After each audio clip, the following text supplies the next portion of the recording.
Happy Thursday. Today we're going to be reading the story Maud and Claude Go Abroad. And you'll notice there's kind of a funny looking creature on the front cover. Because this week's theme is sea creatures, I thought this book was perfect because we have a sea creature right here.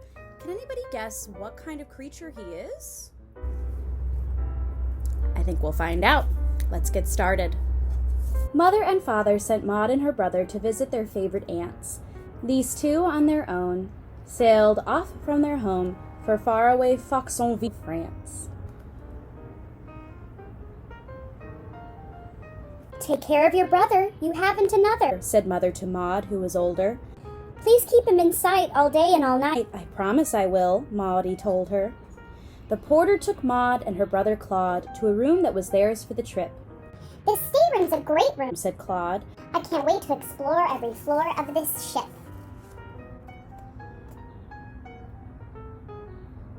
Claude had to inspect every spot on the deck. No nautical nook was neglected. Sighed Maud, "This is hard. The SS Reynard is far bigger than I expected." Unfortunately, on the third day at sea, Claude ran off alone to the stern, and as they were sailing, he climbed up the railing and balanced there, feeding a turn. Maud knew in a flash, when she heard a big splash, that her brother had gone in the water. What else could she do but jump over too, for Maud was a dutiful daughter. Claude giggled, "What fun!" but Maud was undone. She looked up and said with dismay, "I'm glad you can float, because there goes the boat," and they watched as it sailed far away.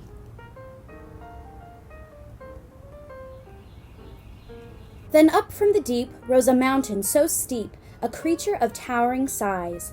He looked out of breath and half scared to death. "A whale!" Maudie said with surprise. She cried, "We are saved!" she shouted and waved.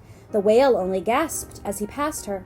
"I'd stop if I could, but I can't, for it would surely lead to an awful disaster."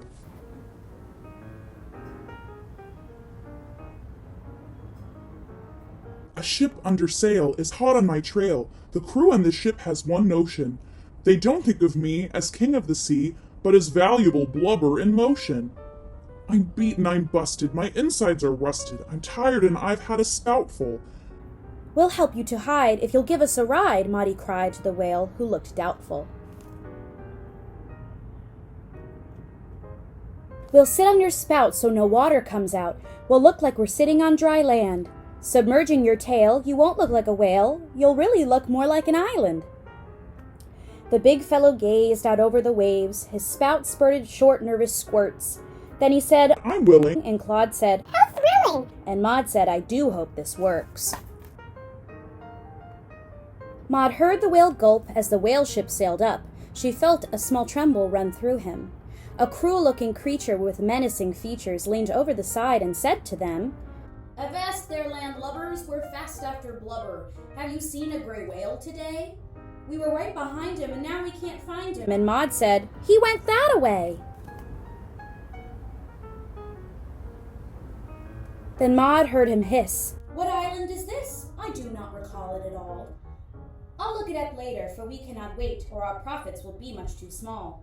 So full speed ahead," the mean captain said to his scurvy old crew on the schooner. The whale with delight watched the ship sail from sight, and with it each nasty harpooner. "How can I repay you?" he asked, "Did you say you were rideless?" and Maudie replied, "We're due at our aunt's in Foxonville, France, and we certainly could use a ride."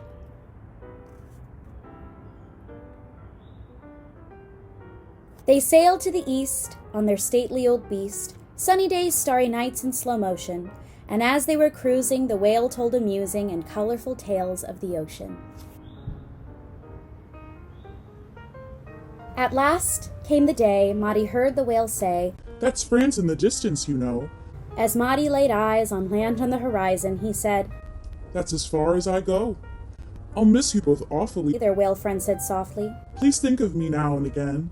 and Maudie said sadly, "I promise you that we will think of you often, my friend." Maud later declared, "What adventure we've shared, all because of my promise to Mother." It just goes to show how caring can grow, even when it starts out with your brother.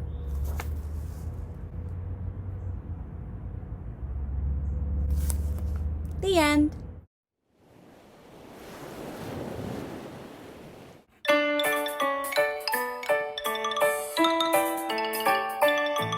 The whales in the sea are very big, very big, very big. The whales in the sea are very big.